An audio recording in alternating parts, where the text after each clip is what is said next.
Today is Thursday, October 7, 2021. Coming up on Roland Martin Unfiltered, we'll talk to Dr. Walter Kimball, president of Dillard University, about the truth of HBCU funding as the stake where it stands right now with President Joe Biden and the request coming out of Washington, D.C. Also, racist teachers out of North Carolina and voting rights. Kristen Clark of the Department of Justice speaks about the power of the John Lewis Act before Congress. All that and more. It's time to bring the funk on Roland Martin Unfiltered on the Black Star Network from L.A. Let's go. He's got it. Whatever the miss, he's on it. Whatever it is, he's got the scoop, the fact, the find. And when it breaks, he's right on time and it's rolling. Best believe he's knowing. Putting it down from sports to news to politics. With entertainment just for kicks, he's rolling.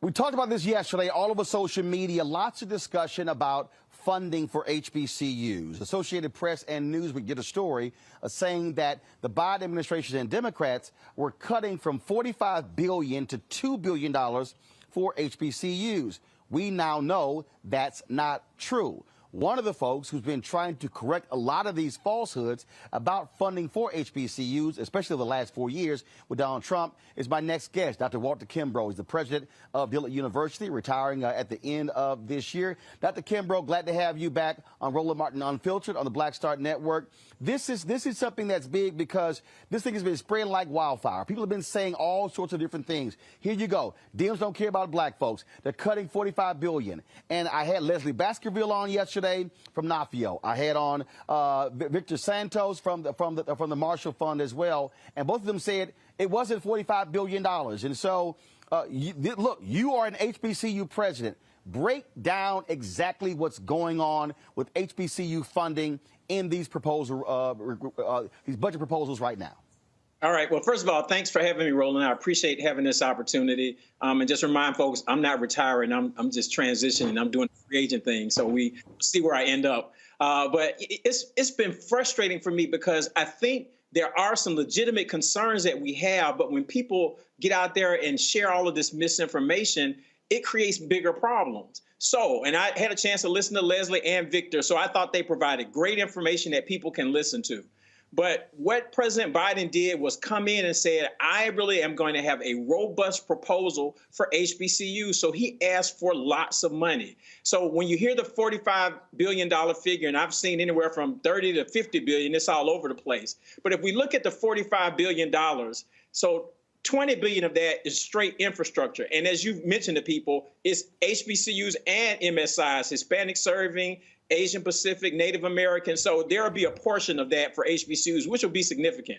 So 20 billion for that. 15 billion of it is for research and development. So just straight R&D is 15 billion, and then or 10 billion, and then another 15 billion that will be for centers of excellence to create these centers of excellence at HBCUs. And I heard Victor talk about that. So that's where the 45 billion comes from. So the process is for any president, they present their budget priorities to Congress, and then those committees have to do the work. So President Biden started off and said, hey, this is what I want.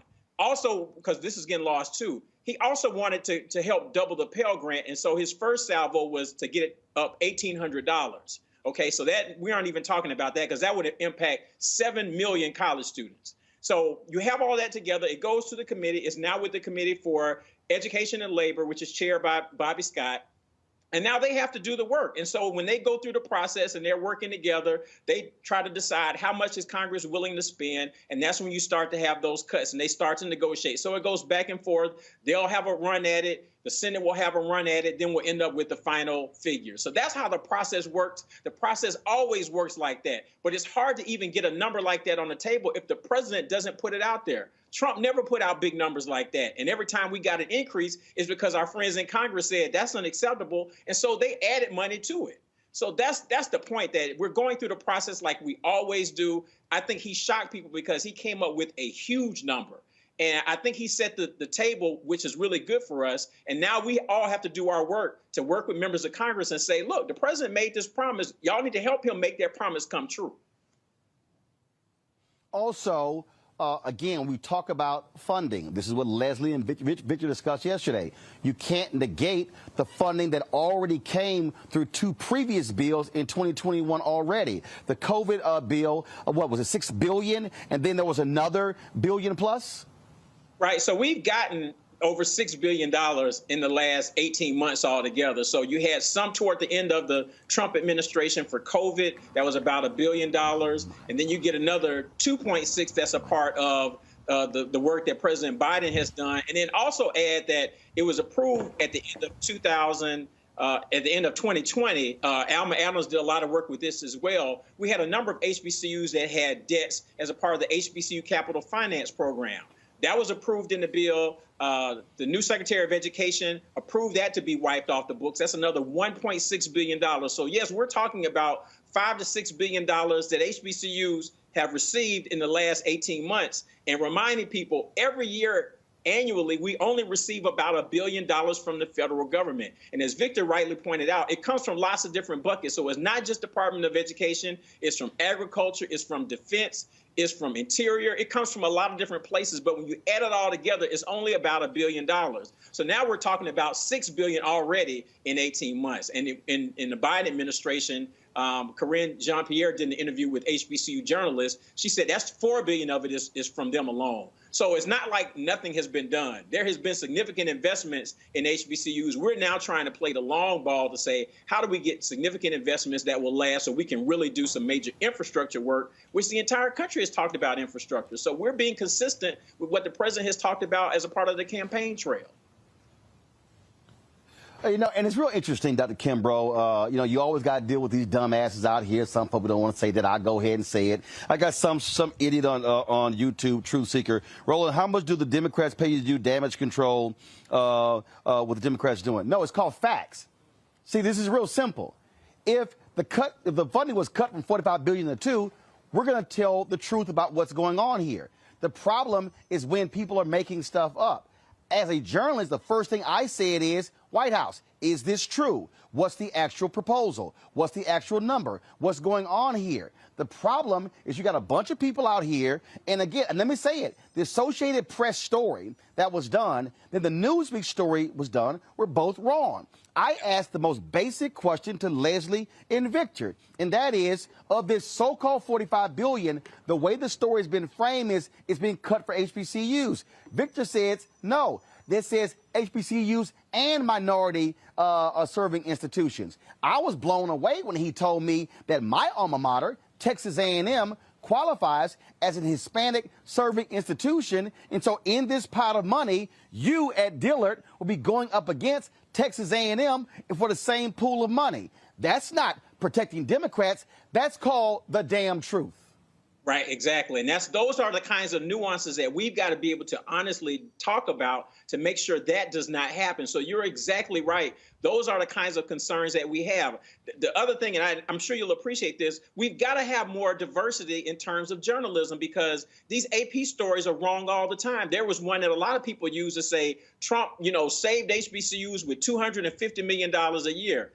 No. Out of that 250, it was for HBCUs and Hispanic serving institutions. Only 85 million was for HBCUs. It was a part of the Future Act. But people have posted that story over and over and over again to say, look at what Trump did. They don't talk about how it was already approved by both chambers of Congress with veto-proof majorities. His signature was performative. Or like Alma Adams said, the only thing he contributed was his signature. He didn't do any lobbying for that at all. So it's important for us to have the facts. So then once we have the real facts, then we can debate and say, all right, here's the facts. Now, you're saying that you want to do this and make us compete with all Hispanic serving institutions. The University of Texas at Austin just became an HSI this year, 25% Latino.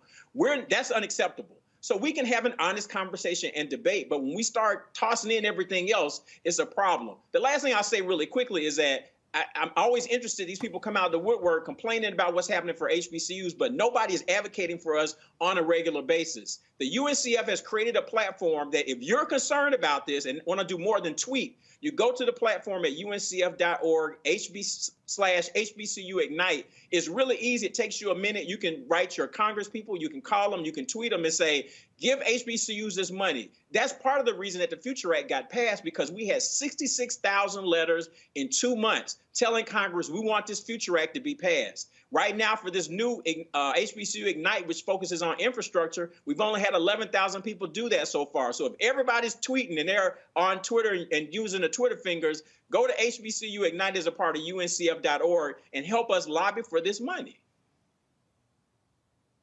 Simple as that. Dr. Walter Kimbrough, President, Dillard University, represent like alphas always do. Always. Appreciate it. Go to my pound. Dr. Greg Carr, Department of Afro-American Studies, Howard University, Rishi Colbert, Black Women Views, Faraji Muhammad, radio and TV show host. Greg, I'll start with you. You teach at Howard University. Again, this is what pisses me off.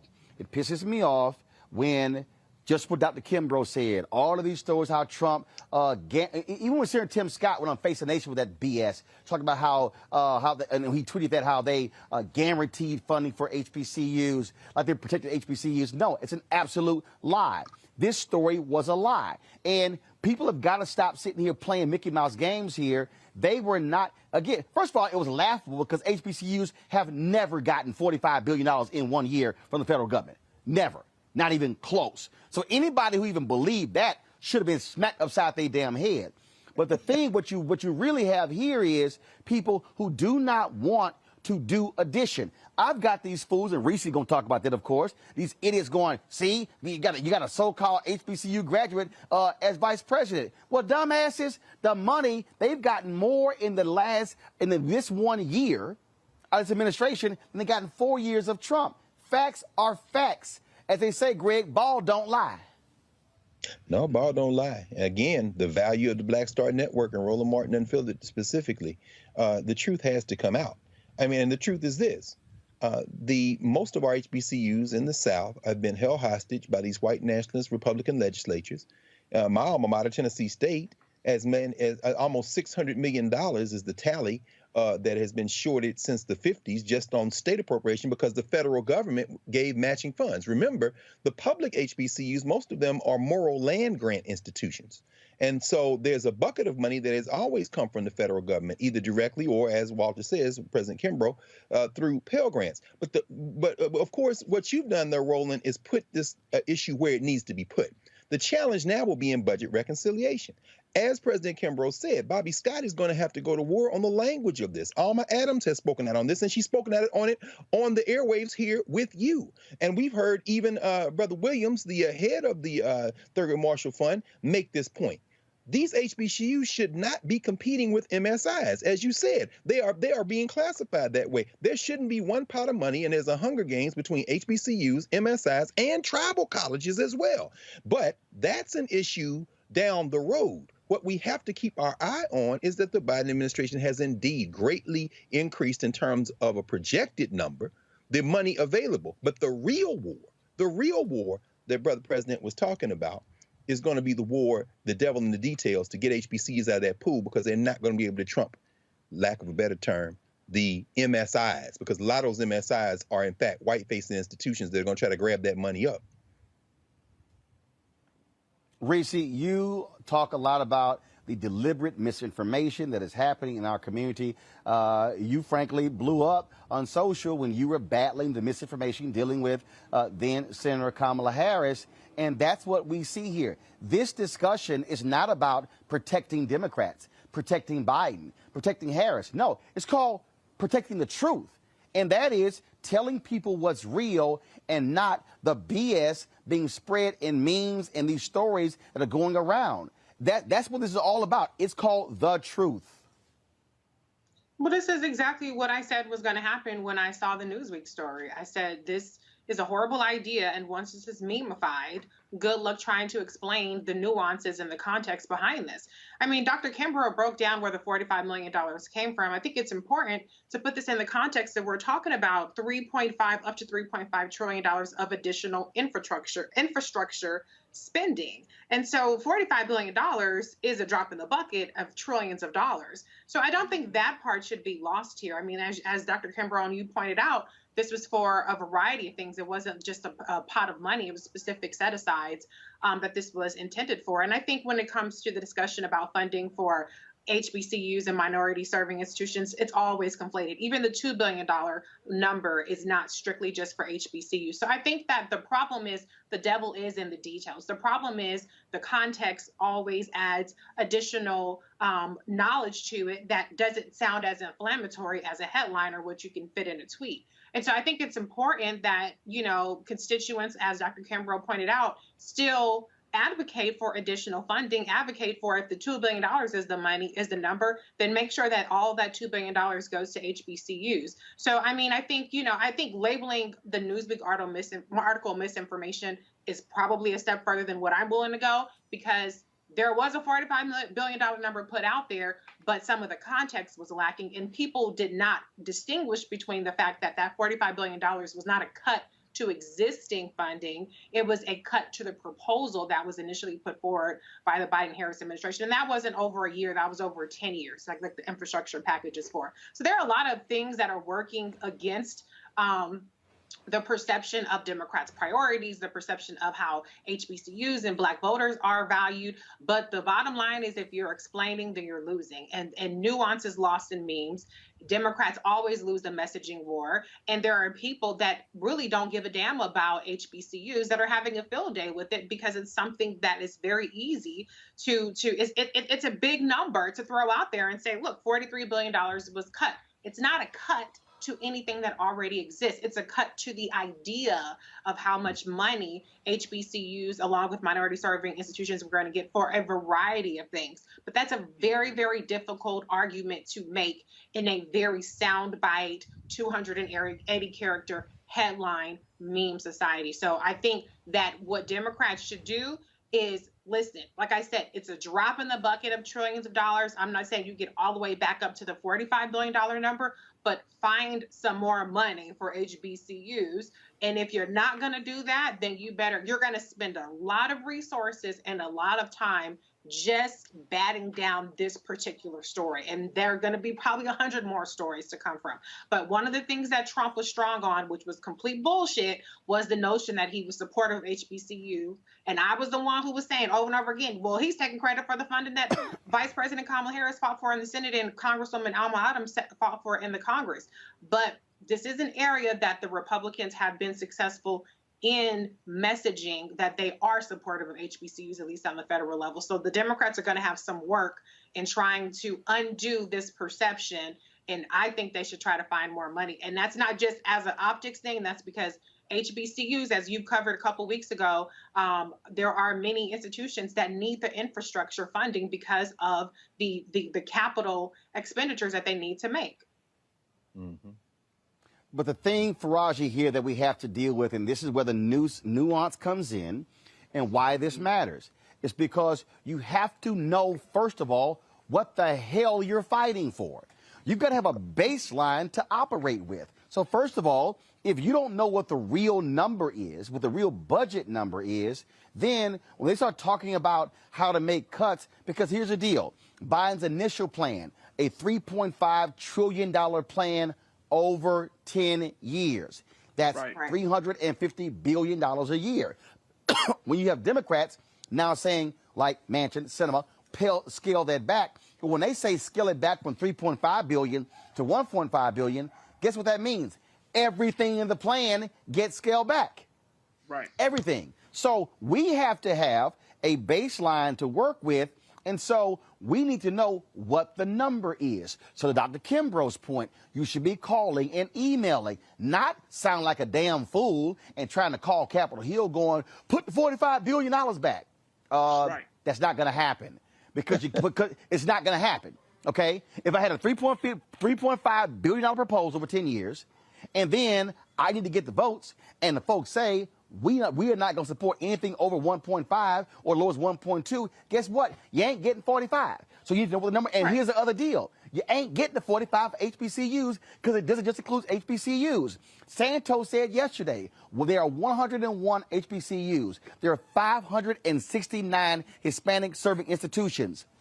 Put them together, y'all. That's 670. So 670 now competing for the money. And so, what people also don't know, Faraji, is that on Capitol Hill, whenever you hear people talking about let's increase the funding for HBCUs, the people who represent Hispanic serving institutions then want to increase in their funding. And so folks need to understand why we are doing this, because we need to educate our people on who the hell to call, what the hell to call about, and having the right information and not sound like a damn fool when you call your member of Congress. No, and that's absolutely right, Brother Roland. And I think it's a few things here at play. One is that the lie persists because people have lost hope in political leadership. So people have already gotten to the point of feeling like even President Biden and Vice President Harris aren't going to do anything. So the lie kept going and going and going. The other part about it is just what you said. But even right there, Faraji, but even right there, and I totally agree with you, but to Reese's point, this is also where, frankly, the Biden-Harris communications team, I don't know what the hell they doing. If you kick $7 billion already to HBCUs, you might want to be yelling that from the rooftops. I would wholeheartedly. I'm just saying. I agree. And you know what? This is one of the big parts of why I have a frustration with the Democratic Party. It's just that, you know, if you're doing good, you need to scream that you're doing good. If you're making strides and making progress, scream that out. Instead of saying, well, you know, I mean, people are going to check in and they're going to see it later on and they're going to find out. No, nobody's going to find out, because you know why? Let's keep it real. People don't read now. We don't, we just don't read. They don't. We look at headlines. We look at the first, you look at the lead line of the story, and then boom, you don't go all the way down to look at the context of a situation. You don't go to get the details of a situation, nor do you understand how certain people ended up in a situation, who is responsible for what. And that's unfortunate. And it's not because I'm trying to throw shade on anybody. I'm just saying that we have been conditioned as a people in this country to not be as literate. And I'm saying that with the great utmost respect. We're not as literate as we could be. We just don't go through the full story because we do live in a microwave social media era where everything needs to be real quick. So I just need to read a story in a couple of seconds and I'm going to move on to the next story. And then we make up these assumptions that's not rooted in truth. Now, the other part about this is that in government, Brother Roland, Dr. Carl Reese, we all know government works very simple. You have limited resources to try to meet the interest of all of these different people.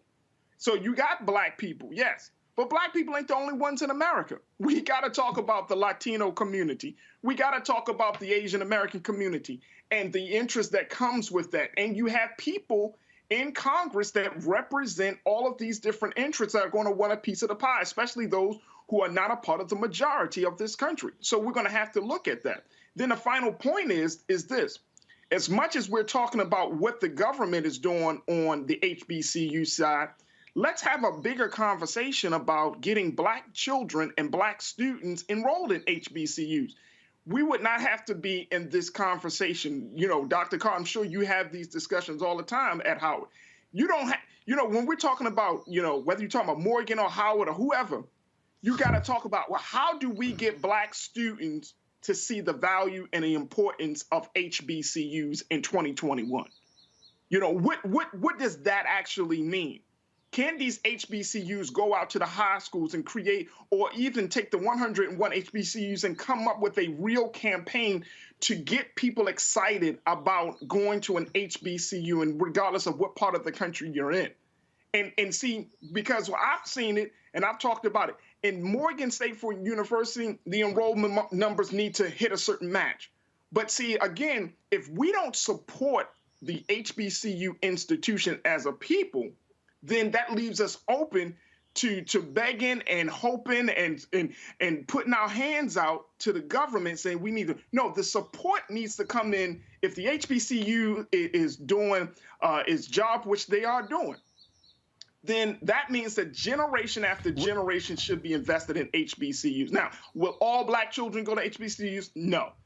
But for those who have benefited from the HBCU experience, are your children going to HBCUs? Are your grandchildren going to HBCUs? Are your nieces and nephews going to HBCUs? Then let's have the conversation about alumni. Are alumni giving back to? Because while Harvard and Yale and some of these other white institutions are thriving and are able to withstand government cutbacks and all of these other winds of time and change, because the students that went there had enough to say, you know what, I'm going to give back in some way, shape, or form.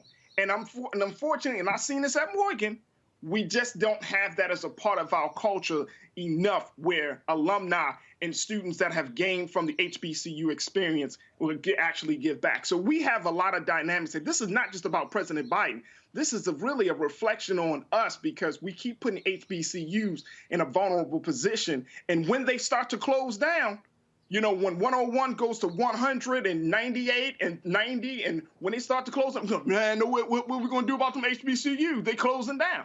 Well, what have we been doing about HBCUs before they even closed the door? Let's be real.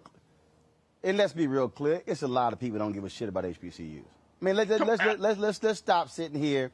Let's just stop. I'm just going to go ahead and say it.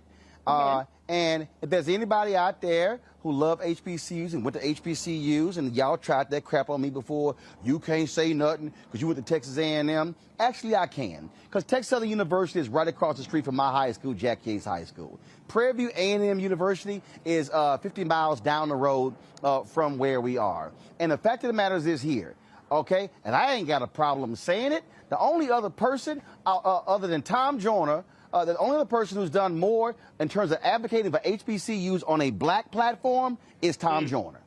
I'm going to go ahead and say that. Okay? I listen to in terms Tom, of putting HBCU professors and presidents on, speaking at HBCUs, using HBCU students when I travel across the country, when we do shows, paying them when we've done that. That's the kind of stuff that we've done. Okay? But the problem is this here.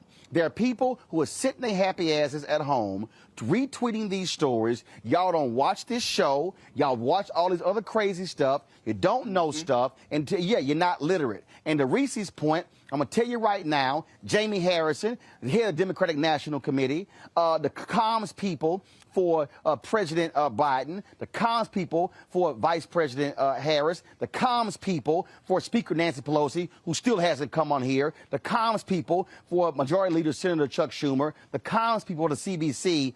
To Reese's point, Reese, I'm going to let you take it right from this point. Y'all got to learn how to fight fire with fire. They create memes. You don't create memes. So the reason you ain't got your story out because you trying to send out a white paper that's 5 pages long explaining everything, and we now live in the world of the meme on Instagram, the meme on Twitter and on Facebook. And that's why you're getting your butt kicked, because you don't know how to communicate in the 21st damn century. I've been saying this. I've been saying we need memes. We need an investment and we need some offense. Oh, you have 20 bullet points that you can point to of things you did. Great. You know how much time people spend on a website? I've written an article, and the article, if you go to Medium, it says it's a 22-minute read. And I looked at the statistics, and it said that people spent 73 seconds on it. So you ain't basically read shit, because you about 21 minutes short of reading the whole damn article of all this information that I put out there. People do not read. If you put a link to an article on a Twitter thing, nobody's clicking on that. The click-through percentage is maybe 4, 5, 6%. You can look at this. If you are a person who has statistics or a business page, you can see that very few people click on the link. That's why you have to have embedded images. That's why when I did Threads, I had screenshots, because I knew nobody was going to click on a damn link. That's also why you could say anything and people will believe you if it's in a screenshot, if it's in a meme, because they're not going to take the initiative to click on the links. And so, yes, the Democratic Party, Democratic messaging, the problem is you guys are actually doing good things. People are getting checks. I mean, if you got 2 or 3 kids right now, you're looking really good under the Biden-Harris administration and the plan that just passed with the child care tax credit. They should be up in arms calling their senators, telling Joe Manchin, I know you damn not going to cut out that child care tax credit that's putting money in my pocket every month that's expiring at the end of this year. I know you damn not going to do that. But no, they're not messaging the positive things that they're doing in a way that actually penetrates to people that aren't going to come to them. You are not going to bring voters to your Twitter account, to your town halls, to your web pages. You have to go to where they are. When it comes to Black voters, that means going to Black media.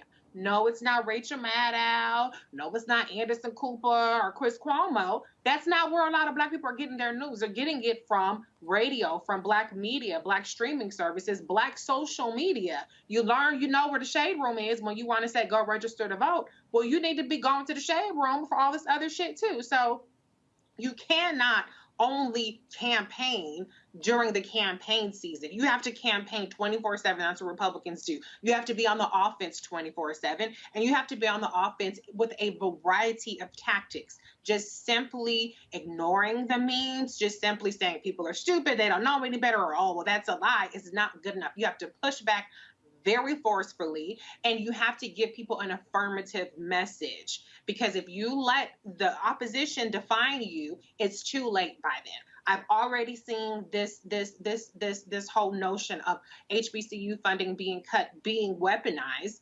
And the longer it goes without being fact-checked, without putting some graphs out there, without putting some memes out there, the harder it's going to be to push back on. And so get on the ball, because you actually are increasing funding, but that's not the message that's getting out there. Folks, got to go to a break. When we come back, more Roland Martin Unfiltered, live from Los Angeles, right here on the Black Star Network.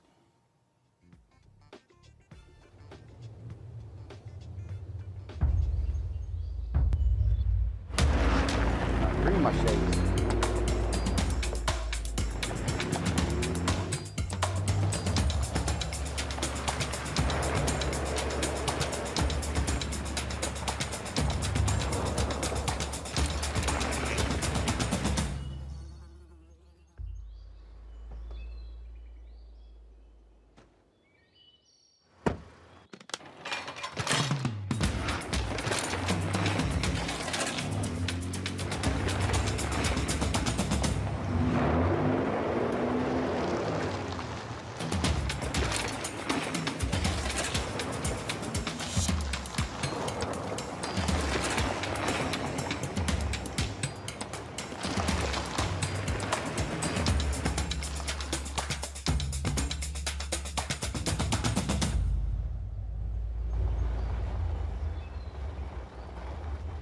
Betty is saving big holiday shopping at Amazon. So now, she's free to become Bear Hug Betty.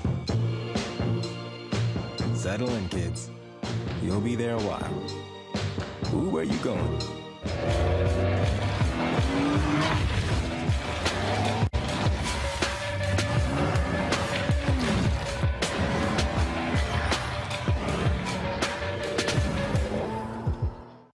Hi, everybody. This is Jonathan Nelson. Hi, this is Cheryl Lee Ralph, and you are watching Roland Martin, Unfiltered.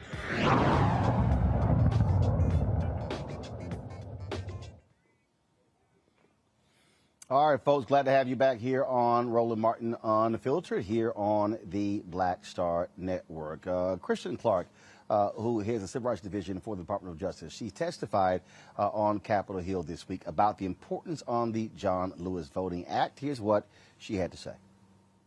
Recently, there's been a resurgence in attacks on voting rights, including cuts to early voting periods, burdensome restrictions to register or vote, racially gerrymandered redistricting plans, polling sites eliminated or consolidated in communities of color, eligible voters purged from the rolls, and more. I am here today to sound an alarm. For the Justice Department, restoring and strengthening the Voting Rights Act is a matter of great urgency. The Supreme Court's 2013 Shelby County versus Holder ruling suspended the preclearance process, eliminating the Justice Department's single most powerful and effective tool for protecting the right to vote. Before Shelby, the preclearance process enabled the department to swiftly block the implementation of many discriminatory and unconstitutional voting practices.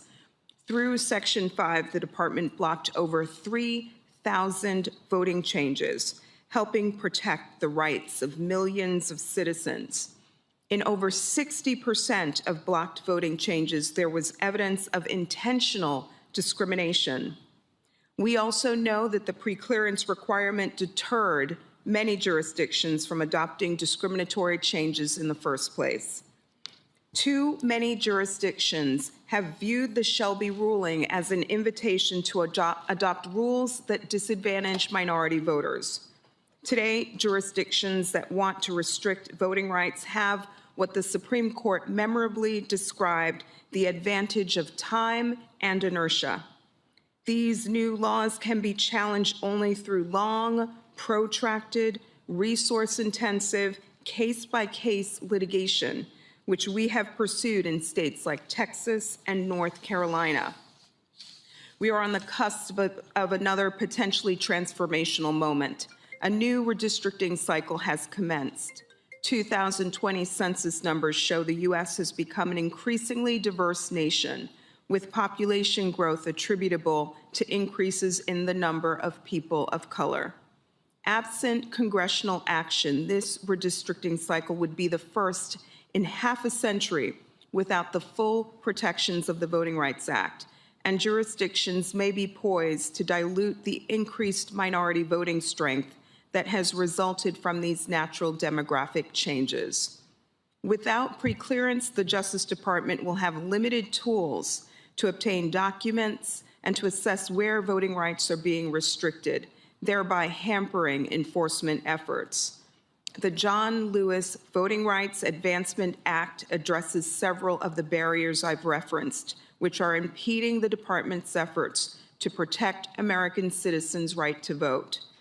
First, the act responds to the elimination of the preclearance coverage formula by updating the relevant criteria so that Section 5 coverage is tied to current conduct by jurisdictions. Second, the bill provides greater clarity regarding the appropriate legal standard in Section 2 vote denial cases.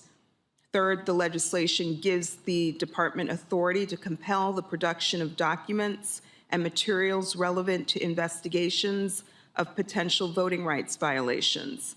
And fourth, the bill places new measures to safeguard the rights of Native American and Alaskan Native voters.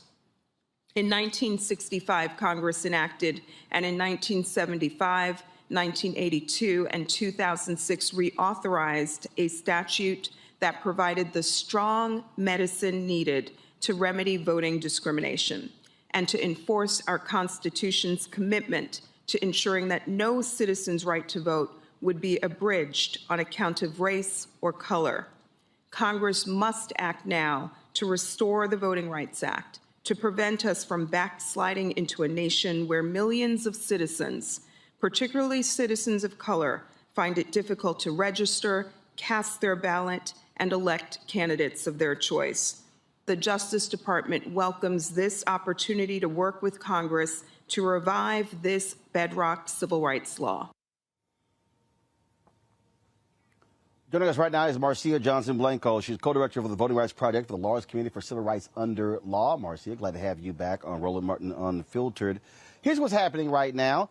You've got Democrats talking about potentially doing a carve-out of any of the filibuster for raising the debt ceiling. Why in the hell not do that for the People Act and the John Lewis Act? No, that's an important question, and I think they need to hear from us that this is really important. And, as you just showed, Assistant Attorney General Clark really showed what's at stake. And it's essentially the future of our democracy, and we need Congress to take that as seriously as the debt ceiling. So give us a sense, where do we stand now? Are we still at this impasse? Supposedly, Senator Joe Manchin was crafting this bill. Okay, where is it? It seemed like we had a conversation about the voting bills, and now it's shifted to the debt ceiling and the reconciliation package and $3.5 trillion plan. It seems that the voting bills keep getting pushed back, and knocked off the agenda. So yesterday was a really important step because the Senate has introduced its version of the John Lewis Voting Rights Advancement Act. And as you heard, Assistant Attorney General Clark really laid out what's at stake and what the bill does. So now there was a bill, there was a hearing. Now the Senate needs to move towards a vote. And what I think needs to be done is that they need to hear from us. They've been very quiet on pushing for this legislation. And as we know, the Congress doesn't act or feel a sense of urgency unless they hear from us. And we need to rise up and say the Voting Rights Act, which transformed American democracy. I always say that American democracy really began in 1965 because that was when everyone was able to vote. Before 1965, we had all of these barriers. And now what we're seeing is that there's this response to the tremendous turnout that happened in 2020 with states like Georgia, like Texas, that have this history of discriminating, went right back to passing laws that will make it harder. They look exactly at what did people of color use to be able to vote? Oh, vote by mail? We're going to make that harder. We make them stand in line, and groups provide water and food to make sure that people feel comfortable while waiting in hours-long line. We're going to make that a criminal offense. We're going to fine people for providing assistance to voters. Voters of color overwhelmingly use drop boxes because we can't always make it to the polling site during voting hours. We're going to take away drop boxes. So these states have been very brazen in really going after all the means that people of color, minority voters used to be able to vote.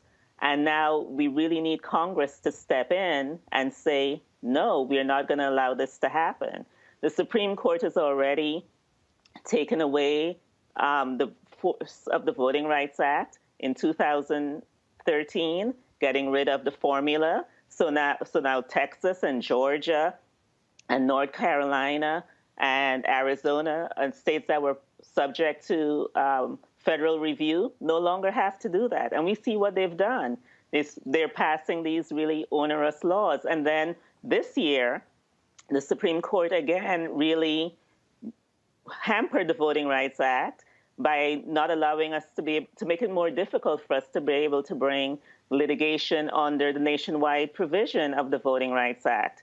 So it's not hyperbole, it's not exaggeration to say that our democracy is at stake, and we really need to rise up and push Congress to do the right thing. Questions for my panel. First off, Reese Colbert. Yes, I mean, I think I'm wondering what kind of stuff has the Department of Justice signaled that they're willing to do on their own? I mean, there's some of this obviously that has to go through congressional authorization, but I haven't seen much in terms of what the Department of Justice is trying to do in particular. Do you happen to have any insight on that? Yeah, well, really, the Department of Justice right now is severely hampered. So the Supreme Court took away the formula that's determined which jurisdictions had to submit voting changes to the Justice Department. So now states with a history of discrimination in voting don't have to submit their voting changes. There's no notice of changes that are happening. The court took away that tool that the Justice Department had. And then, as I said, this July, the court took away another tool that the Justice Department has, which is to bring nationwide voter discrimination cases. It's now made it harder for the Justice Department to be able to do that. So the Justice Department is working with Congress to ensure that we have a voting rights bill that addresses all of these discriminatory laws that we're seeing right now. But the Supreme Court has really hampered what it can do. Raji? Yeah, thank you so much, sis, for joining us tonight. So I want to add to the concern that Reese had, which is this whole idea of pre-clearance. And for those who may not know why there's such an importance or emphasis on pre-clearance with this Voting Rights Advancement Act, it's because the pre-clearance, according to this bill, is the process of receiving pre-approval from the Department of Justice or the U.S. District Court for the District of Columbia before making legal changes that would affect voting rights. This pre-clearance is a very important part of this act that would essentially say, okay, if states are going to be, especially states that have a history of voter suppression, if those states are going to make some changes, that they have to get cleared by the Department of Justice. And so, sis, from you saying that the Department of Justice is kind of overwhelmed and whatnot, I'm wondering, you know, if that can change, because if there's no assurance from the Department of Justice, wouldn't that remove a lot of the meat of this voting rights bill? Wouldn't that, you know, take away the impact and the power and the whole purpose for this bill? So what I'm saying is that unless Congress acts and updates the formula that requires Texas and Georgia and other states and Louisiana, North Carolina to submit their voting changes, the Department of Justice doesn't have the tool to do its work. Right now, we have a law in the books that says jurisdictions with a history of discrimination in voting have to pre-clear. What we don't have, what the Supreme Court took away, is which jurisdictions. And so now it's up to Congress to say these are the jurisdictions that have to pre-clear their voting laws, because until Congress restores that formula, Section 5 is really neutered. The Justice Department can't use it. So it really is up to Congress to give the Justice Department the tools it needs in order to enforce the Voting Rights Act. Is there something that could be established? Yeah. What's the question? I'm sorry. No, go ahead, Brother Roll. I know we got to roll. Go ahead, question, Raji. so go ahead, brother. No, I was just asking very quickly, says, is that something that could be established in the bill, that there is a separate part of this bill where there is some more accountability measures? I'm concerned about that part, Sister Marcia. The bill does have the formula in it. The bill has a formula that says if you have continuously passed laws that discriminate against voting, then you have to submit your laws for voting changes. So Congress, again, needs to pass this bill so that the Justice Department can do its job. Without this bill, the Justice Department is really hampered. Gotcha. Thank you, Brother Roland. Greg? Thank you, Roland. And thank you, Director Blanco. Strategically, in your mind, how much of our time should we now begin to build movements at the state level? And I ask for this reason. We know that the Voting Rights Act, each time it was renewed, including 2006, all the formulas were updated. Ruth Bader Ginsburg said that in her dissent. We know that Shelby County was decided in bad faith. John Roberts, one of his age mates, was in the New York Times yesterday. You probably saw the article saying, y'all have gone too far now. They're making this thing up as they go along. We know that the Supreme Court has been, black people, in the words of Ralph Bunche, were a special ward of the Supreme Court. But we also know the federal legislature is stuck and this is not going to pass. So looking at a place like Texas, where there's been a 4 million people growth in the last 10 years, 95% non-white, mostly urban, and where these white nationalists have decided that they're going to try to gerrymander to make even more seats and take more seats away, how much of our efforts now should be devoted to organizing on the ground in these problematic states that are getting cover from this renewed federal bench, this white nationalist renewed bench, instead of just appealing to a legislature that has decided, in terms of the white nationalists, that they, of course, are not going to act because it's not in their political interest? That's an incredibly good point. This past legislative session, Virginia passed its own voting rights law, its own Voting Rights Act.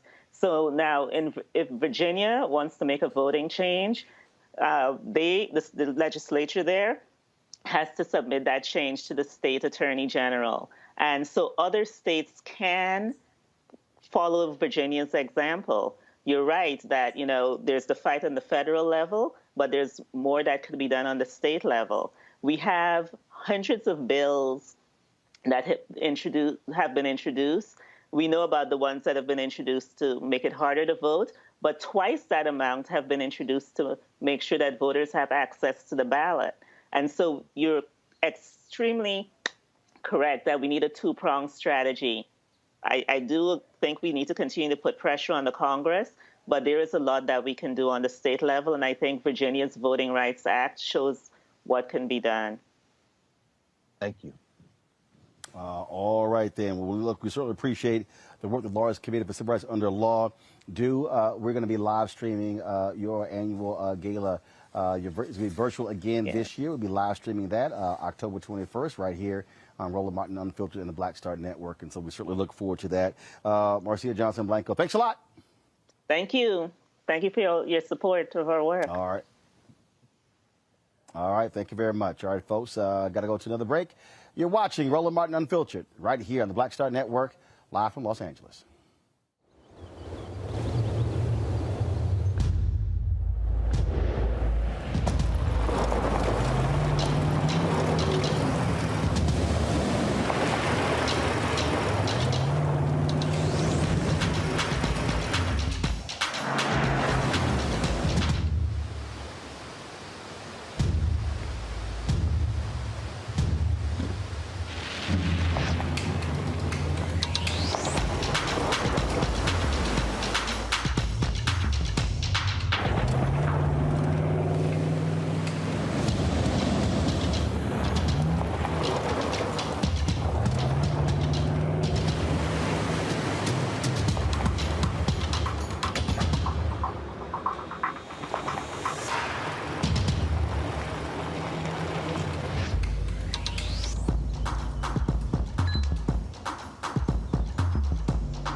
It's time to be smart.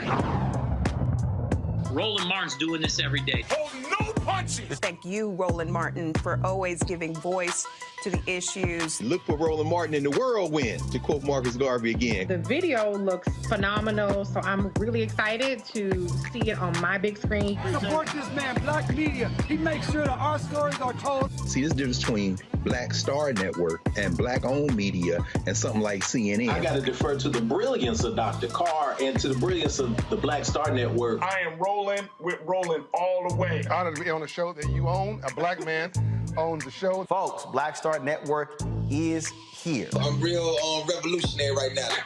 Rolling was amazing on there. Stay black. I love y'all. I can't commend you enough about this platform that you've created for us to be able to share who we are, what we're doing in the world, and the impact that we're having. Let's be smart. Bring your eyeballs home. You can't be black-owned media and be scared. You dig?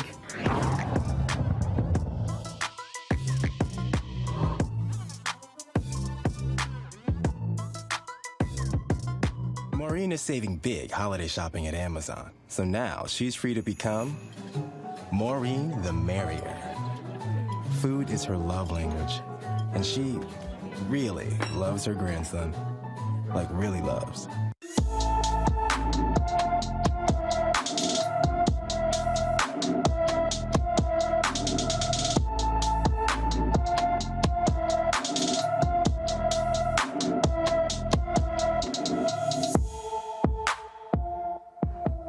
Folks, 14-year-old Jeremy Dean was last seen on September 20th, 2021 in Norman, Oklahoma.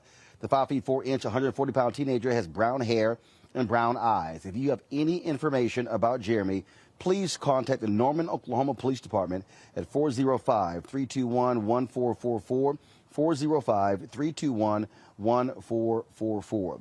Folks, I'm here in Los Angeles shooting a number of interviews for a new show on the Black Star Network called Rollin' with Rollin'. And so, might as well have a California story. California Governor Gavin Newsom has signed a new bill, new law supporting black moms and infants. It is called the Momnibus Act, and it will address racial disparities in maternal and infant health. Now, according to the California Department of Public Health, black women in California are 4 to 6 times more likely to die within a year of pregnancy than white women. Per every 100,000 live births, black women have the highest mortality rate.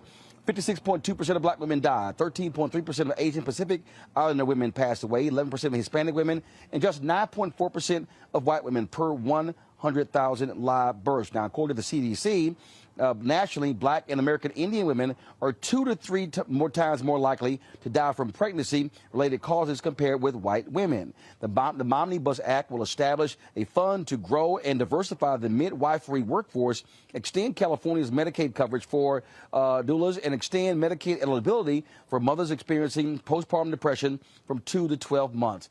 Reese, I'll start with you. Isn't it amazing how quiet the pro-lifers on the Republican side are about stories like this?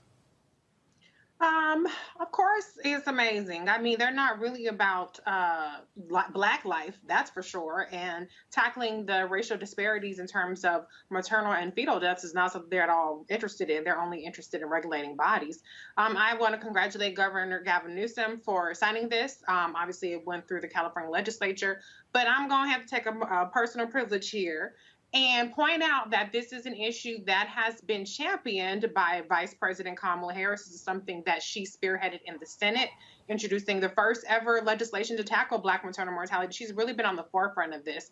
And I've been seeing a lot of black people in response to this saying Gavin Newsom for president. And I think it's very interesting. It reminds me of 2020 primaries when Elizabeth Warren rolled out her plan after having said nothing about black maternal health the entire time she'd been in the Senate, and everybody fell over backwards for that. So this is an issue that I care deeply about. It's an issue that made me support Vice President Kamala Harris as a senator running for president, because she really cares about this. So I would like to see more black women who are really at the forefront of these organizations to tackle black maternal mortality get the credit that they deserve. The Momnibus bill in California very much mirrors the Maternal Care Act that Vice President Kamala Harris introduced as the senator. So she also had organizations in the White House this year for Black Maternal Health Week, which is something that she also introduced as a senator. And Congresswoman Alma Adams has done amazing work on this. And now Congresswoman Lauren Underwood is really pushing the Momnibus bill in there. She's getting great success. Her bills are getting out of committees and to markups, and she's doing incredible work. So I know this is about Gavin Newsom, but I'm going to say shout out to the black woman and politicians who are pushing this issue forward, because it is absolutely appalling how black women, and I just had a baby, and child, I was very much worried about my maternal health. That's why I sought out a Black woman OBGYN practice where both women were Black women, and happily I'm here, and so is my baby. But this is an issue that really needs a lot more attention. Yeah, and we're not in the reality for us. Look, we're not touting Gavin Newsom. In fact, by the bottom line, he's the governor. He signed it into law. The real issue is that this is something that when we talk about, again, this is where I challenge conservatives and Republicans, that if you are pro-life, why are you not confronting the issue of the mortality rate? When the Mississippi governor, the governor in Alabama, it's amazing how real quiet Republicans get when you talk about the mortality rates of Black women dying in childbirth. But I guess when they mean pro-life, they ain't talking about us, because they talk about us only when it comes to a Black woman who actually has an abortion, not a Black woman who dies trying to have a baby. Right. And I think that at the root of all this, Brother Roland, it comes down to just plain old good old boy racism. I mean, that's what it comes down to. But the infant mortality rate, when you're talking about mothers and babies, it is absolutely astonishing. And you know what? And I'm certainly agree with Reese on this. We just don't have enough conversations. And I know that as I talk to my wife personally has experienced some things when it comes to childbirth. And so as a family, we had to, have some very, very deep conversations about those things. And it's just like we have to, and I'm speaking as a Black man, we have to be supportive and make the space for the women in our lives, the Black women in our lives, to go and to really just to be supportive as much as we can, and to try to advocate for their health and well-being. And it's not easy for a woman to, get pregnant. And then it's certainly not easy for a woman to get pregnant and to give birth, because there are just so many things that could potentially happen during that 9-month period. And so when we talk about this, yes, I'm happy to see that there's some pieces of legislation in it, but this should be something that a piece of legislation that should be duplicated across this country to protect Black women, and even more so, we have to have some very, very hard conversations within the Black community about how do we make sure that we give Black women the space to talk about their challenges of giving birth, and not using abortion or any other means to stop birth, take it so lightheartedly. And we're not having this conversation. It may be something that needs to be done in schools. I don't know. Well, bottom line, I think for me, Greg, is one thing having conversations, is another thing having policy. And that's the bottom line. I think what we had is we had way too much conversation, and we ain't had enough policy followed by enough resources to fix the problem. That's right. That's exactly right. And thank you, Reese, for leading us through what's going on at the federal level with Rep. Underwood and others who are pushing this at the federal level. But quite frankly, and this goes back to the previous story, the federal framework is fracturing. And people probably sick of hearing me say that, but that's okay, because history is what history is. California, the reason this is able to pass, I think it was Nancy Skinner in the Senate who passed it after it, who proposed it. It passed the California Senate, but the reason it passed is because people organized. The Black Women for Wellness Action Project out there, the Western Center on Law and Poverty, so many others, and it's going to take a local and state intervention for these kinds of things to be dealt with. Kay Ivey, who's taking COVID money to build new prisons in Alabama. God bless Kay Ivey, you white nationalist, you Klan-adjacent, anti-Black, anti-human governor. The thing that's going to displace Kay Ivey in Alabama is organizing. The thing that's going to displace that shovel-mouthed Greg Abbott in Texas is organizing. Right now, non-Hispanic white people are, roughly speaking, about 40% of the population in Texas. That means that there are not enough people organized to break the backs of these people. The reason it passed in California is because the White Nationalist Party can't generate enough people to stop it. And finally, in terms of infant mortality, as was said by Governor Newsom, by Senator Skinner, and by all the people organized who pushed for this bill and this legislation, a great deal of this, as Faraji says, this is structural racism. So yes, more Yes, Medicaid expansion. Yes, exempting folk from this welfare to work BS that begins back with Ronald racist Reagan. Yes, all of that. But infant mortality, and Risa, what does it mean for a woman who doesn't have to go and bust her ass waiting tables or driving Uber or doing whatever you have to do? Come on, Doc. At early stages, this is a structural racism problem. By the time the sister gets pregnant and the baby is coming, she's at the tail end of a process where the stress has been eating her since she came out of her mother's womb. So ultimately, the structural fixes are going to have to really be made at the state level, because the federal government is on the verge of collapse. Yep. Folks, got to go to a break. We come back and update on the case of Julius Jones, the brother who execution date has been set, but the Pardon and Parole Board has said his sentence should be commuted. That's next. I'm Roland Martin Unfiltered, right here on the Black Star Network.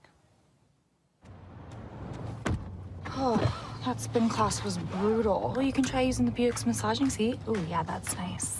Can I use Apple CarPlay to put some music on? Sure, it's wireless. Pick something we all like. Okay, hold on. What's your Buick's Wi-Fi password? Buick Envision 2021. Oh, you should pick something stronger. That's really predictable. That's a really tight spot. Don't worry, I used to hate parallel parking. Me too. Hey. Really outdid yourself. Yes, we did. The all-new Buick Envision, an SUV built around you, all of you. Films ain't just about hurting black folk. Right. We got to deal with it. It's injustice. It's wrong. I do feel like in this generation, we've got to do more around being intentional in resolving conflict. You and I haven't always agreed. Yeah. But we agree on the big piece. Yeah. Our conflict is not about destruction. Conflict's going to happen.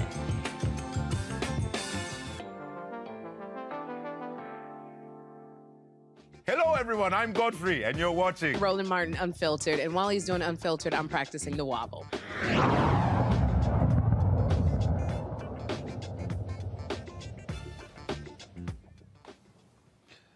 All right, folks, welcome back to Roland Martin Unfiltered here on the Black Star Network, broadcasting live from Los Angeles this week. Attorney David Prater, folks, has petitioned the court in Oklahoma to have Adam Luck and Kelly Doyle removed, citing political beliefs in their work with releasing inmates. Now, he is the Oklahoma County District Attorney. They are members of the Parole and Pardon Board, the ones that are involved in the Julius Jones clemency case. Prater thinks that their biases will affect the decision-making process. Now, the parole board previously voted 3-1 to recommend Governor Kevin Stitt commute Jones's death sentence to life with the possibility of parole. Stitt has refused to do so. Julius Jones will have a clemency hearing for October 26th. His execution date is set for November 18th. So it's real interesting here, Faraji, when you look at this. So the DA is saying that, because of their work, they can't actually make an impartial decision. But I guess when they want all law and order people, lock them up, throw the key away, I guess they're okay to be on the board. I mean, when I was reading about this story, Brother Roland, they were talking about in this story some level of bias. Oh, man, this person might have bias. White people have been biased against black people for hundreds of years in this country.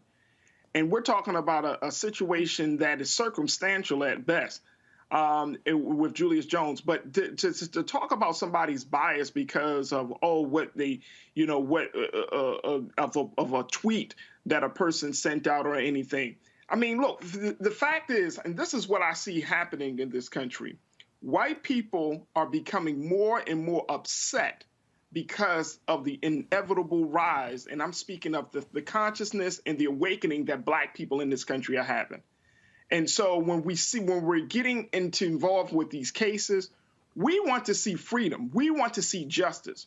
And right now, white people, and whether you're talking about prosecutors or district attorneys, whether you're talking about in the legal or in the courts or in Congress, there is a huge emerging anger among white folks that black people are saying enough is enough. We're sick and tired of being sick and tired. And so in this case of Julius Jones, I just say, fine, you could go take the legal routes to try to get somebody removed, taking them off of the board, and that you feel like they're biased. But what about the bias of white America? What about the bias that has been against black people in this country, black and brown and red people of this country for so long? And so, you know, it's unfortunate that go ahead. Yes, sir. Well, the thing here, Greg, that I find to be laughable, the reality is everybody has biases. Everybody.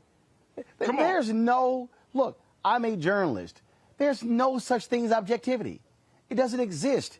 You have a bias. The key is when you do something, does your bias show up? Is your bias present? Are you actually looking at all of the facts and making a rational decision? No, this DA, what he's mad about is that that's 2 of those 3 votes that recommended that he get a commutation. They want to put this brother to death. Of course they do. And best of luck to David Prater, who was a hunter. You're a hunter, David Prater. Best of luck. We'll see you in the street. You have to organize against these people. His great indictment of Adam Luck and Kelly Doyle, he says they worked to release inmates. So you absolutely said it right. You want to lock our people up. Best of luck, David Prater, because the governor, the coward governor, first of all, the 3-1 recommendation wasn't to let the man walk. When you read the Innocence Project file, it's like, why is this man in jail the first time? His lawyers didn't introduce his alibi. He was at home at time of the murder. The guy who actually did it, Christopher Judson, whatever his name is, he made a plea deal, got 15 years, and is out free. The DA that put him in jail has had 1/3 of his convictions overturned for prosecutorial misconduct, including 10 exonerations of people who were given the death penalty. The 3-1 vote should have been let this man go immediately. But the governor is a racist. The DA is a racist. Meet them in the street. There is no, we have to reframe how we're thinking about this. And with all due respect, we cannot continue to appeal to some sense of morality. There is no morality. This is a war on black life that has been unceasing since they brought us here. And as long as we attempt to have a conversation as if we're speaking the same language, in the words of Malcolm X, you're speaking a language they don't understand. The only thing they understand is force. And if that's going to be political force, then we need to organize, get other people of goodwill, and break the back of the power of this DA. Reese? Dr. Carr said it all, but one thing I will add to it is just that we have a so-called justice system, right, that assumes that, you know, we have these so-called laws and we have these protections so that people do not get falsely convicted. And so you would have a murderer who could potentially walk free on a technicality. And so there are all these so-called protections in there to supposedly ensure that a person that is convicted is done so on the basis of real evidence beyond a reasonable doubt. And so that's why a lot of people get off and a lot of people don't even get charged in the first place. So why is it that when it comes to a person who, as Dr. Carr laid out, is innocent, and why is it when it comes to people who are supposed to determine mercy or grace for people who have served a certain amount of time or who have been rehabilitated in prison or potentially are actually innocent, why is it that people who would side on the side of mercy are a problem?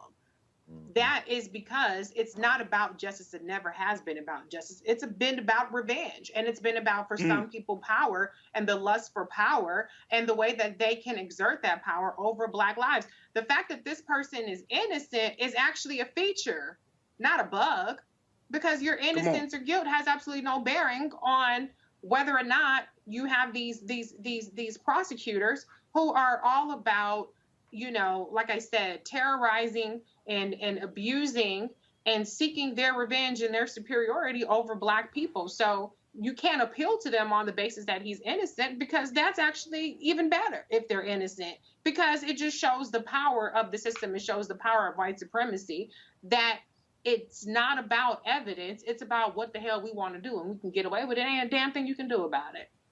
That's right. Absolutely. All right, folks, got to go to a break. We come back. Senator Cory Booker gives Utah Senator Republican Mike Lee a real lesson on systemic racism and capitalism. We'll show you and discuss next right here on Roland Martin Unfiltered, broadcasting live from Los Angeles on the Black Star Network. Don't forget, download the app, folks. Download the app right now.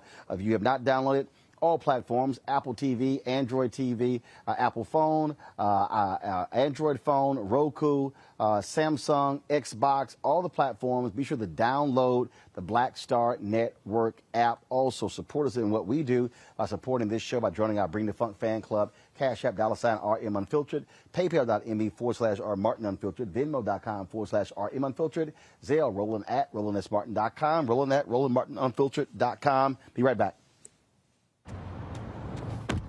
Oh, that spin class was brutal. Well, you can try using the Buick's massaging seat. Ooh, yeah, that's nice. Can I use Apple CarPlay to put some music on? Sure, it's wireless. Pick something we all like. Okay, hold on. What's your Buick's Wi-Fi password? Buick Envision 2021. Oh, you should pick something stronger. That's really predictable. That's a really tight spot. Don't worry, I used to hate parallel parking. Me too. Hey. Really outdid yourself. Yes, we did. The all-new Buick Envision, an SUV built around you. All of you. Everybody, it's your man, Fred Hammond. Hi, my name is Brescia Webb, and you're watching Roland Martin Unfiltered. Ow. Well, I like a nice filter usually, but we can be unfiltered.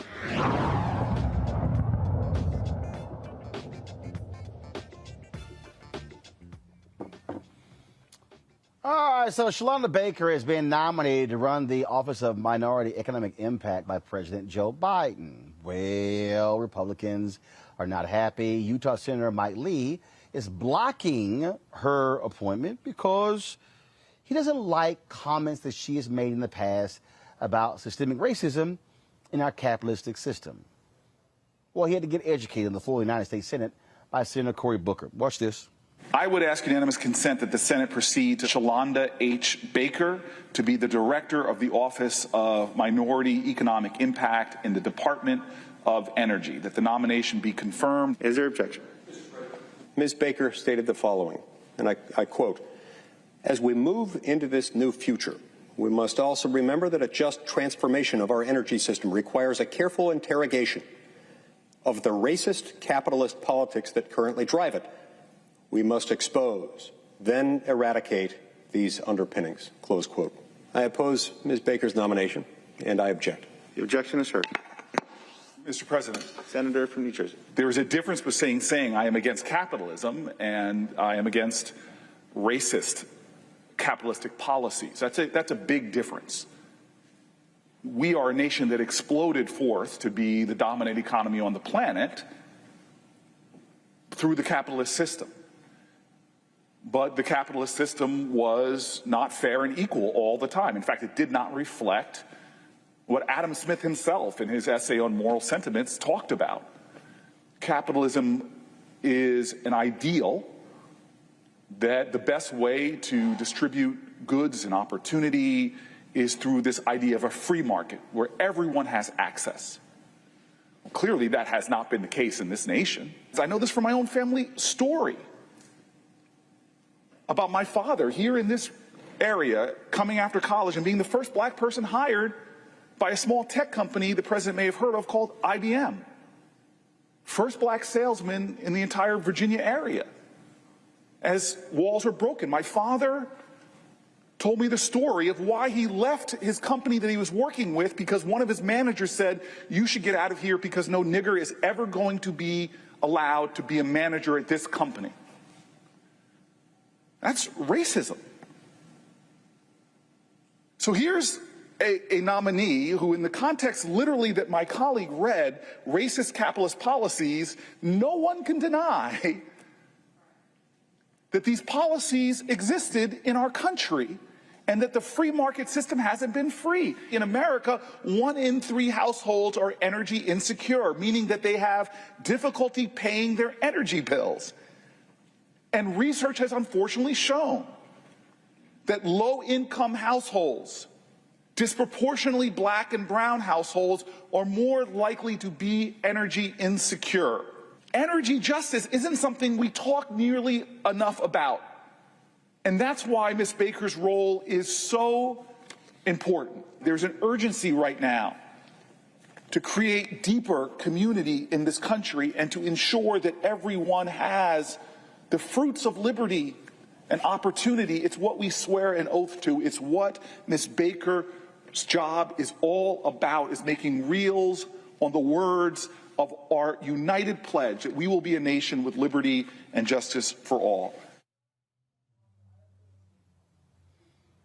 Reese, if people want to know why it is important to have black progressive voices in the United States Senate, that was a 3-minute and 18-second edited example of how, if you have all these white folks in the Senate with no clue about the reality of what it means to be black in this country, that was a lesson for Senator Mike Lee. A lesson that probably fell on deaf ears, but shout out to Senator Cory Booker because he's one of two who, now we have Senator Raphael Warnock, who is also a champion in the Senate. But I also want to point out we don't have any black women senators either. So it's very interesting that defending a black woman in her absolutely correct commentary, Shalonda Baker, fell to Senator Cory Booker. This is why it's important to have representation. It goes beyond just simply the vote tallying. It goes into a lot of these very key personnel decisions. Vice President Kamala Harris has had to break a lot of ties in terms of invoking cloture on different nominees. Almost all of them have been people of color. And so the Republicans have made it clear it doesn't really matter what you have said in your past. They'll find some, just like they made up shit that was supposedly wrong with what Kristen Clark said and Vanita Gupta, and they blocked Neera Tanden because, you had some progressives that were salty about her tweet. The bottom line is the Republican Party is always going to fight against a more equitable society. They're always going to fight against representation. And we know that when black women are in positions of power and positions of leadership, things are more fair and are more equitable. And that's why somebody like Ms. Baker is a threat. And I'm so glad that Senator Cory Booker was there, because even though Mike Lee will not give a damn about anything that he said, Senator Cory Booker does act as the conscience of the Democratic Congress, along with Raphael Warnock, and letting them know, the Mansions and the other ones that hide behind Manchin and Cinema, no, y'all not about to do wrong by this black woman. So I'm just letting you know right now how it's about to go down. But the Republicans are a lost cause. Raji. Look, to hear Senator Booker just school this guy, take him to school on history, that's sad.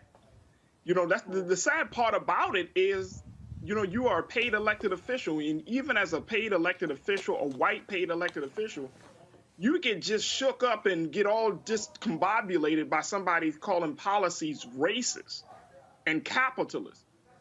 That's if that's not white frailty, I don't know what is. We're at that point right now in our Congress where you can't even say the word racist, and then you gotta explain to somebody, a grown-ass man, that there have been racist policies. And I love what Senator Booker said. We're talking about, energy justice. You got to explain this to a grown-ass elected official? Come on. So we got to go back to square one to talk about how this country has been built and all of the things that have led us to this point that have been both racist and capitalist and have not been in the best interest of our people in this country, nor has it been in the best interest of white people, if you really look at it. So at this point, it's like, this is just sad. And yes, we can say, oh, he got schooled, but it's like you schooling a 5-year-old or something. You're a grown man. You don't know this stuff. And you getting so upset because somebody said not even saying your policy, it said the policies. So it's talking about years of policies that have not been in the best interest of black and brown communities, and you getting upset. I know, Reese, you have to go at the top of the hour, so we certainly appreciate you joining us on the show. Thank you so very much. Dr. Greg Carr, this is a reality that we have to always talk about. White folks in this country have operated in their full totality of whiteness. They are oblivious to the realities of what we've had to deal with. And when you see these fools fighting critical race theory, even though it's not being taught in schools, when you see them fighting history, not history, when you see them fighting diversity, equity, and inclusion, what they want to do is they want to maintain the facade of this great American empire that has always loved everybody, cherished everybody. It is open and free to all one. So any of you who dare criticize it, what you are doing is an abomination against God. That's what we're dealing with. What Senator Mike Lee represented, Dr. Carr, was the full essence of white supremacy. Indeed he did. Indeed he did. That's right, Roland. I mean, and Mike Lee is being primary. Remember, Mike Lee came to the Senate in the Tea Party wave and was reelected. But he's being primaried, including a guy who won 20% of the vote when Donald Trump ran in the primaries out in Utah. So he's a little scared. I don't even know if that little speech he'd made was about Shalonda Baker or Cory Booker as much as he was playing to the cheap seats back in Utah because he's up in 2022. And the sad thing about it, and here I'll quote one of the stalwarts of the soft white nationalist set, Senator Joe Manchin out of West Virginia, who when confronted with his recalcitrance and his obstructionism, simply replied, elect more liberals. You're right, blow-dry cosplay coal miner. We got to, in other words, you have to bust the Senate out from the inside. Sadly, and I agree with everything that's been said by both Reese and Faraji, by you, brother. Cory Booker is trying to speak a language they don't understand, but even in what he said, here's a man with Stanford, Yale Law, got a Cecil Rhodes Fellowship that went to Oxford. Surely he has read The Wealth of Nations a little bit more closely than he did to make Adam Smith a hardcore racist who called all black people, including his daddy bloodline, savages, said China was a fraud, and said that the reason capitalism would triumph was because it's going to come on the wings of white men. Surely he read The Wealth of Nations a little bit closer than to hold that up as some kind of defense of this sister, which really in the end translates to this, Roland, exactly what you said. We find ourselves in this country, particularly the black elite, including elected officials, continuing to try to prop up the myth-making of American exceptionalism and thinking that it's somehow we can just prop it up the right way. These hardcore white nationalists walking, as you just said beautifully, in the fullness of their whiteness will look and say, oh, I'm sorry. But in the words of Mary J. Blige, you can't be sitting here wondering why they don't love you the way that you love them. Corey, we got to take off the glove and go elect some more people and bust Mike Lee out from the inside. He's not even thinking about you. Come on. Indeed. Folks, got to go to a break. When we come back, AT&T responds to the criticism of their support of the One America News Channel. That far right-wing nut job, Donald Trump loving, MAGA lying, misinformation feeding cable news channel. CBC weighs in. I'll read you this statement released by AT&T as well. You're watching Roland Martin Unfiltered on the Black Star Network, live from Los Angeles. Back in a moment.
Betty is saving big holiday shopping at Amazon. So now, she's free to become Bear Hug Betty. Settle in, kids. You'll be there a while. Ooh, where you going? Welcome back to Roland Martin Unfiltered. After Reuters did a story talking about the involvement of AT&T with One American News Network, that is the right-wing Donald Trump-loving MAGA network that is filled with misinformation and just outright lies, the Congressional Black Caucus weighed in. This was a statement from CBC Chairwoman Representative Joyce Beatty. It has been brought to our attention AT&T, a longtime supporter of CBC-affiliated initiatives, has been identified as a primary sponsor of the far-right, anti-democratic, hatred-peddling organization One American News Network. AT&T's support of OAN is in direct opposition to its claim of embracing and valuing diversity, equity, and inclusion. As members of the Congressional Black Caucus, we find these allegations appalling and call on AT&T to respond immediately. We will not yield in our dedication to combating any attempt to circumvent democratic principles, disenfranchise American voters, and marginalize black communities. We will continue to demand accountability and transparency in our efforts to uplift and preserve diversity, equity, and inclusion at levels and across all industries. This is our power and our message. Now, AT&T has become under withering criticism in the last 24 hours as a result of this particular story. This was a statement that was sent to me from AT&T. AT&T has never had a financial interest in OAN's success and does not, quote, fund OAN. CNN is the only news network we fund because it is a part of AT&T. When we acquired DirecTV, we refused to carry OAN on that platform, and OAN sued DirecTV as a result. As part of the settlement of that lawsuit, DirecTV agreed to a commercial carriage agreement with OAN 4 years ago. OAN's programming is also carried by other TV providers. DirecTV also has commercial carriage agreements with CNN, MSNBC, Fox News, and other news channels. DirecTV offers a wide variety of programming, including many news channels that offer a variety of viewpoints, but it does not dictate or control programming on the channels. Any suggestion otherwise is wrong. The decision of whether to renew the carriage agreement upon its expiration will be up to DirecTV, which is now a separate company outside of AT&T. Now, here's the deal here, Greg, and I understand the statement from them. But the reason people are also responding, because it was the OAN founder, the OAN founder, who said that it was AT&T executives who encouraged him to launch this network. That is what people are talking about. Yes, sir. Well, Roland, I mean, you're the master of knowing how these interlocking media corporations work and what their interests are. Correct me if I'm wrong. Isn't AT&T headquartered in Dallas? Yep. So, yeah, okay, good. I thought, because I think all these stories. And on the same day that the Republicans initiated the voter suppression bill, the AT&T PAC gave Governor Greg Abbott's campaign $100,000. Wow. Well, as you always say, follow the money. Follow the money. AT&T's total subscription viewer base went down. It's been going down. It went from 26 million in 2015, domestic U.S., to 15.5 million in August. One thing about white nationalists, they loyal viewers. They're going to watch Fox. They're going to watch OAN. So it's business. And as was reported, if OAN lost that DirecTV platform, they would crater. And so, you know, AT&T is counting their money. They're got their finger in the wind, trying to see what political direction this country is going in. They're headquartered in a state that is known for easy regulations. That's why a lot of California companies are relocating to Dallas, but they're playing to Texas, but they're playing a dangerous game. Because as the brother reported in the New York Times yesterday, he wrote a long article about Texas being the future of America. These businesses are getting nervous because some of these political folk like AT&T and other businesses are weaponizing have gone so far, in fact, that they are risking a black and brown and intelligent lash against this white lash that could ultimately accrue to AT&T's detriment. So what we might see is AT&T back up off OAN if they feel like it's going to be bad for business. And at this point, I guess we just don't know until people put enough pressure on them. Faraji. Dr. Carr and Brother Roland, that's the part about this situation that that disturbs me the most is that, I mean, they've already put the money into OAN. So by them already putting the money into it, and if they back off at this point, it's only because of public pressure, not necessarily because it doesn't align with their values. And so they're going to find another way. There's somebody within AT&T or somebodies or a group of people who are feeling the mission and the values and the work of OAN. Somebody said that this needs to be invested in and this needs to be invested in heavily. And I would just wish, I mean, I'm going Christmas. I know this is October, but I wish this would just have a Christmas wish that when we have moments like this, we can just say, all right, black folks, let's just stop subscribing to AT&T. Change your phone service and change any other service related to AT&T to someplace else. But the bottom line is that now, AT&T is still one of the biggest telecommunications companies in this country. And at this point, it's like, what is there left for us to do? How do we, and I say it like this, Dr. Carr, how do we bring that fire to their ass to let them know that the decisions that they have made with our dollars, now check this out, they use our dollars to support interests that are not in our best interest. How do we bring the fire under their ass to make sure that they stay accountable to us? Not just in a public call out or even in a statement, but in a way that they can feel it. Now, I know that back in earlier part of this year, they had like the Black Future Makers. They had a campaign about, black people doing something. I'm getting so sick and tired of PR campaigns trying to smooth over the institutional racism. It's just sickening. And at this point, it's like we need to figure out some but here's the answer. No. First of all, we don't have to figure it out. It's very simple what it is. And that is the carriage deal there that they receive. And that is OAN receives financial resources, subscriber money from DirecTV and other channels for their content. Now, according to the Reuters story, 90% of OWN's revenue comes from AT&T, which begs the question. That's huge. Other cable networks are carrying them, but are they paying them a subscriber fee? That's the real question that people have to ask. Now, what I would say is, okay, AT&T, are you encouraging black channels to be launched? And are you going to pay them subscriber fees? And let me explain this to everybody who's watching. When you sign these carriage deals go for 3, 5, 7 years. That means you're locking that revenue in. And so let's just say you're getting 10 cents per subscriber. If you got 15 million subscribers, that means that you're getting 15 million times 10 cents every single month for the next 3 to 5, 7 years. Do y'all understand, folks watching, how you can, when your revenue is locked in, how you're able to actually build? Just so y'all understand that if you're talking about, so you just take what I'm doing, if you take what we're doing, if you say that, oh, okay, so we're going to take $15 million, 15 million subscribers and go 10 cents a sub, okay? And remember, you're getting this money per month. All right, it's a monthly fees. That means that OAN is getting $1.5 million per month from those 10 cents. As if that's the deal. If it's 15 million subs, you're getting 10 cents per subscriber. That's $1.5 million.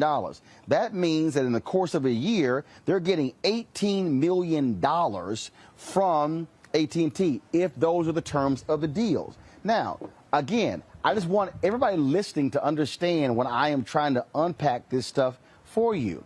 If Roland Martin Unfiltered and Black Star Network decided to say, hey, AT&T, if they put Black Star Network on their system and paid us 10 cents per subscriber, okay, every month, do you know what would happen? That means that I can go out and hire, let's say, 50 staffers. You know what? Let's say 100 staffers at $100,000 each. That's $10 million, y'all. And guess what? I got 8 million left over. So I will go from 15 people overall. I don't have 15 working on the show.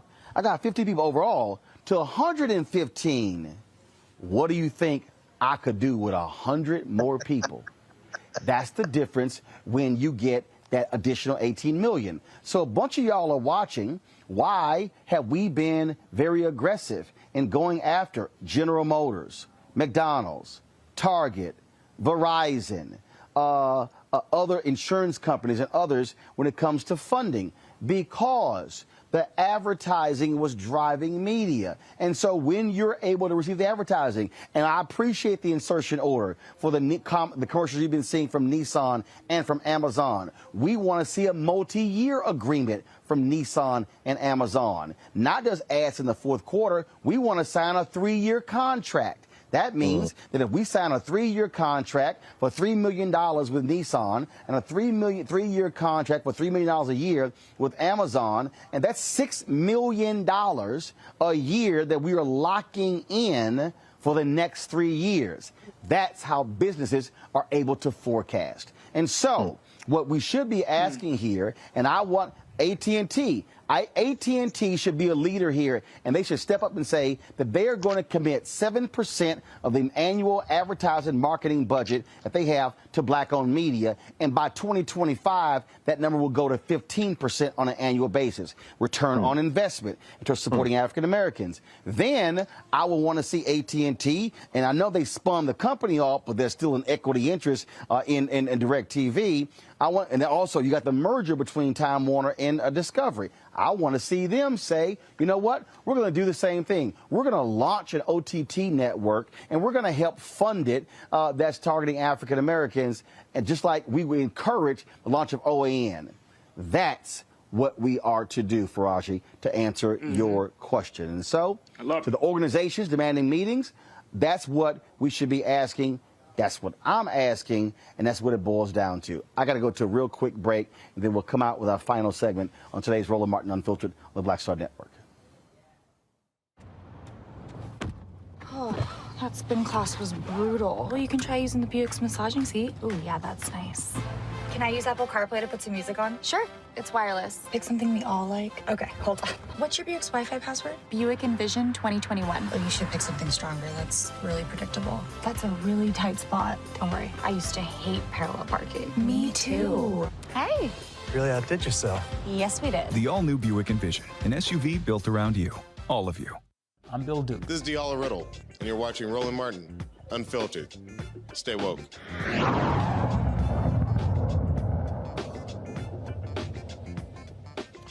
All right, folks. Minnesota Supreme Court denied Derek Chauvin's request for a public defender as the former Minneapolis police officer prepares his appeal for the murder conviction in the death of George Floyd. The court ruled Chauvin did not illustrate he was too poor to pay for a private attorney. Chauvin says the only earnings he receives are nominal prison wages, and his debts are larger than his assets. He's serving 22.5 years for Floyd's death. Well, start selling some shit if you got a problem.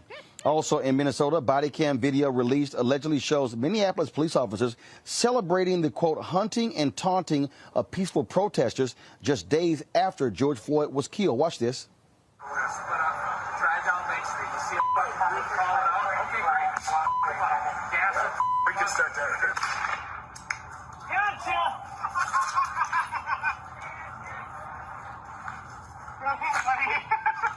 You guys are out hunting people now. It's just a nice change of tempo. Yep, agreed. These people. Be very, very quiet. Let them have it, boys. Let them have it. Get out of here. Right there. Get him, get him, get him. Hit him, hit him.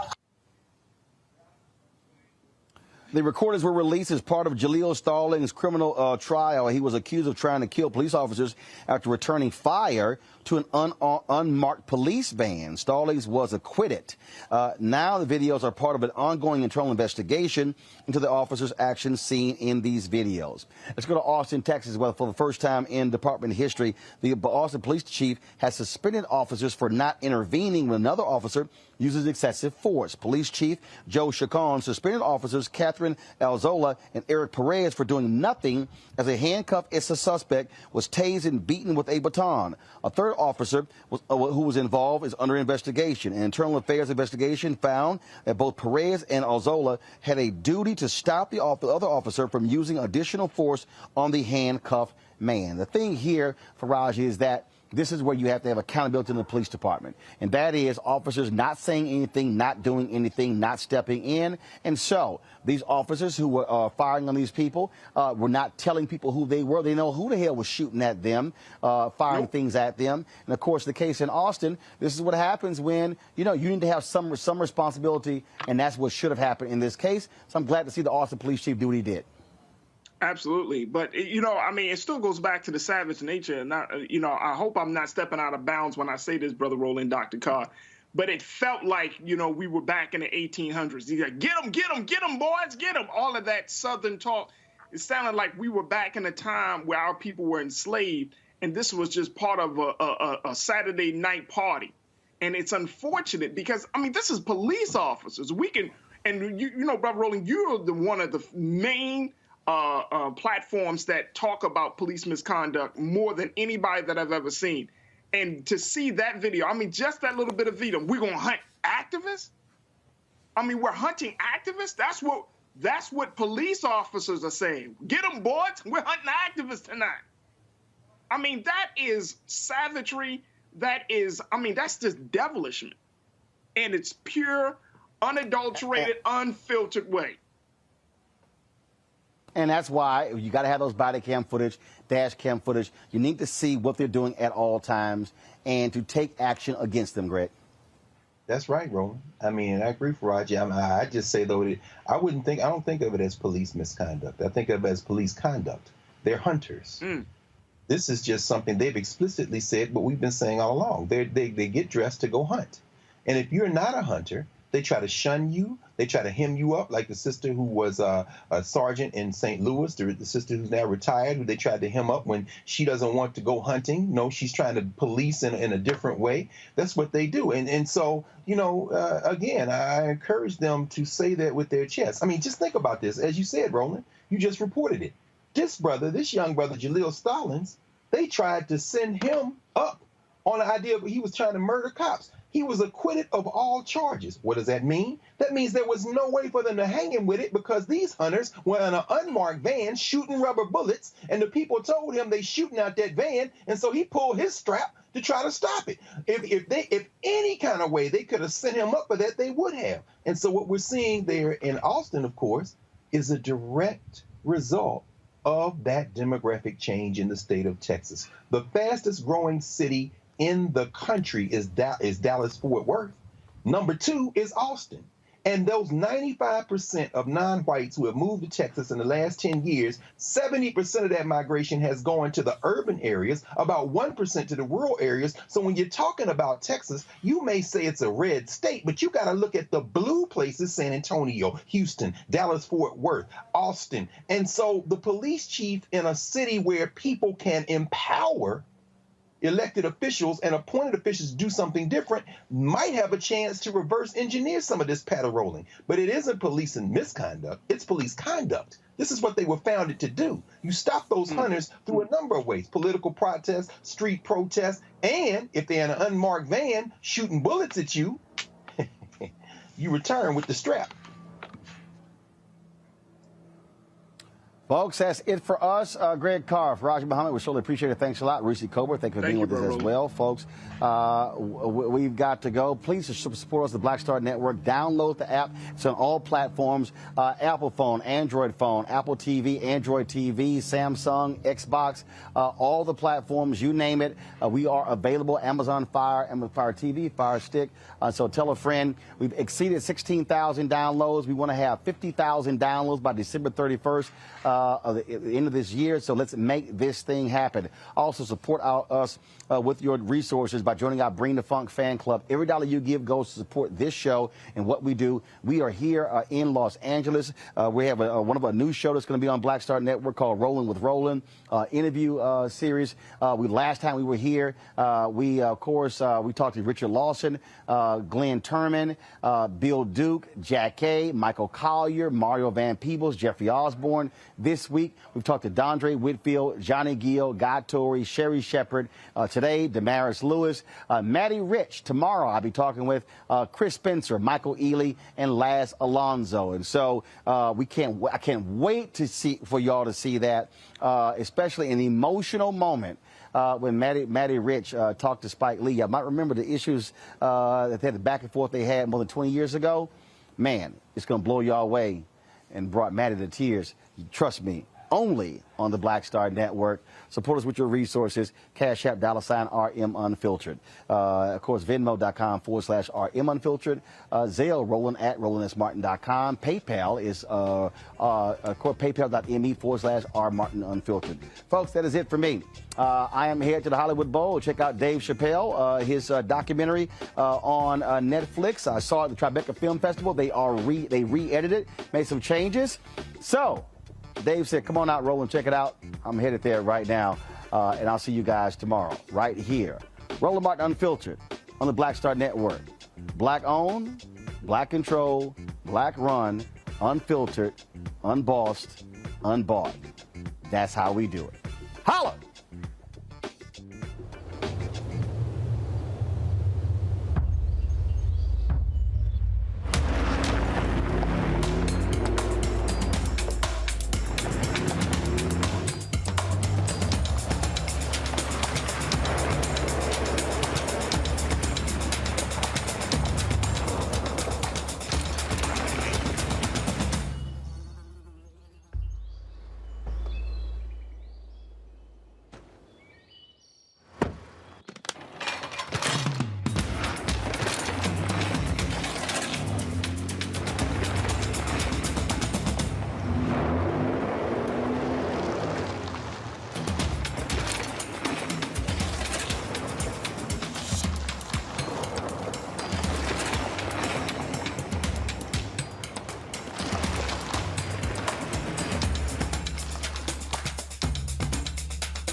It's time to be smart.